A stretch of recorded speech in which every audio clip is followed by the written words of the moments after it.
पितृपक्ष में देवताओं का पूजा पाठ करना चाहिए कि नहीं? तेल साबुन लगाना चाहिए, कपड़ा धुलना चाहिए या नहीं? मंदिर जाना चाहिए, सूर्य देव को जल देना चाहिए या नहीं?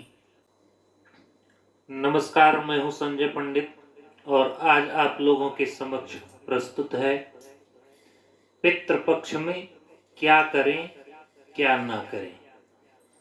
तो सबसे पहले ये जान लो, पितृदेवो भव, यानी हमारे पितृ देवता तुल्य हैं। समाज में हमको तरह तरह के लोग मिलते हैं, परंतु पितरों का हमें स्वागत करने के लिए ये 16 दिन दिया गया है। मनुष्य के 16 संस्कार होते हैं। एक माह में 2 पक्ष होता है, कृष्ण पक्ष, शुक्ल पक्ष। कृष्ण पक्ष 14 दिन का, शुक्ल पक्ष 14 दिन का। 15वां दिन जो होता है वो एक तो अमावस्या और दूसरा पूर्णिमा तिथि होती है। तो कृष्ण पक्ष के लास्ट में अमावस्या तिथि आती है, यानी चतुर्दशी के बाद अमावस्या तिथि, और शुक्ल पक्ष के लास्ट तिथि में पूर्णिमा तिथि आती है, यानी चतुर्दशी के बाद पूर्णिमा तिथि। तो इन्हीं 16 दिनों में मनुष्य का जन्म से लेकर मृत्यु तक का तिथि निर्धारित है। प्रतिपदा तिथि से लेकर चतुर्दशी तक 14 दिन, 15वां अमावस्या, 16वां पूर्णिमा तिथि, ये 16 तिथियां हुई। और इन्हीं तिथियों में मनुष्य के सारे कार्य क्रियाकर्म सब होते हैं। तो 16 संस्कार कौन से हैं, यदि आपको ये जानना है तो कमेंट्स में आप पूछ सकते हैं और मैं इसके बारे में आपको दूसरा वीडियो बना के बताऊंगा। पितृ को क्या हम अपने माता पिता, दादा दादी, परदादा परदादी, मामा मामी, नाना नानी, परनाना परनानी, ये हमारे पितृ हैं। इन्हीं से हमको नाम मिला है, पहचान मिली है, ज्ञान मिला है। तो इनकी सेवा यदि हम आज करेंगे तो हमारी आने वाली पीढ़ी जो देखती है वही करती है। कल हमको भी वही मिलेगा जो आज हमने किया है। सबसे पहले देवता हमारे पितृ हैं। इस सृष्टि की रचना किसने की? देवता ने। ब्रह्मा विष्णु महेश, जन्म देने वाले, पालन करने वाले और संहार करने वाले, ये 3 देवता हैं। और इस संसार का हर मनुष्य सप्त ऋषियों की ही संतानें हैं। हर मनुष्य, जैसे जब पूजा किया जाता है, पंडित जी पूजा करवाते हैं तो गोत्र पूछते हैं।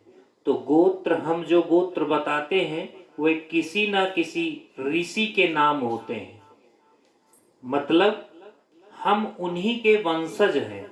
और जो पितृ तर्पण होता है वह 6 प्रकार का तर्पण है। पहला तर्पण है देव तर्पण, दूसरा तर्पण है ऋषि तर्पण, तीसरा तर्पण है दिव्य तर्पण, चौथा तर्पण है यम तर्पण, 5वां पितृ तर्पण और 6ठा मनुष्य तर्पण। ये 6 तर्पण होते हैं।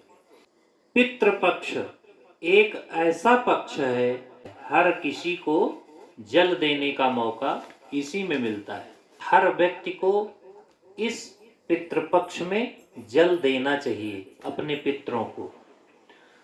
यदि हमारे यहाँ कोई भी मांगलिक कार्य होता है, शादी विवाह से लेकर कोई भी बड़ा से छोटा मांगलिक कार्य होता है, तो पूजा कराने वाले पंडित जी सबसे पहले आवाहन करते हैं देवी देवताओं का, पितरों का भी आवाहन किया जाता है। तो बहुत से लोग पूछते हैं कि हम अपने पितरों को जल दे रहे हैं तो क्या भगवान की पूजा कर सकते हैं कि नहीं? तो भगवान की पूजा आप बिल्कुल कर सकते हैं। पहला, सुबह सुबह उठने के बाद स्नान ध्यान करने के बाद पहला कार्य यही करना है कि भगवान की पूजा करें, उस सूर्य देव को जल अर्पण करें, इसके बाद पितृदेव को अर्पण करें जल। ये नियम है और भगवान की पूजा बिल्कुल कर सकते हैं। पूरी श्रद्धा और विश्वास के साथ करिए, पूरी साफ सफाई के साथ रहिए, किसी प्रकार का कोई दोष नहीं होता। सूर्य देव को प्रतिदिन जल दें, प्रतिदिन भगवान शालिक राम को यदि घर में रखते हैं तो लड्डू गोपाल को, इन सब का पहले पूजन करें, अर्चन करें। जैसे आप प्रतिदिन करते हैं वैसा ही करना है। इसके बाद ये कार्य करने के बाद पितृ को तर्पण करें, इससे पितृ भी तृप्त हो जाएंगे और भगवान की भी पूजा होगी। आप पर सदैव उनकी कृपा बनी रहेगी, पितरों की भी, देवताओं की भी। पितृपक्ष में जल हर व्यक्ति को देना चाहिए। जैसे कुछ लोग ये कहते हैं कि हमारे यहाँ तो पिताजी दे रहे हैं, हमारे बड़े भाई दे रहे हैं, फलाने दे रहे हैं। तो हर आदमी का कर्म अलग अलग है और हर आदमी को अपने कर्मों का हिसाब यहाँ दे के जाना है, इसलिए तर्पण हर व्यक्ति को करना चाहिए। जिसके माता पिता हैं वो जल देते हैं तो बच्चों को भी जल देना चाहिए। बच्चे अपने दादा दादी, नाना नानी, परदादा परदादी को जल देंगे, उनको मिलेगा। और हर व्यक्ति का कर्तव्य है कि वह अपने पितरों को तृप्त करे।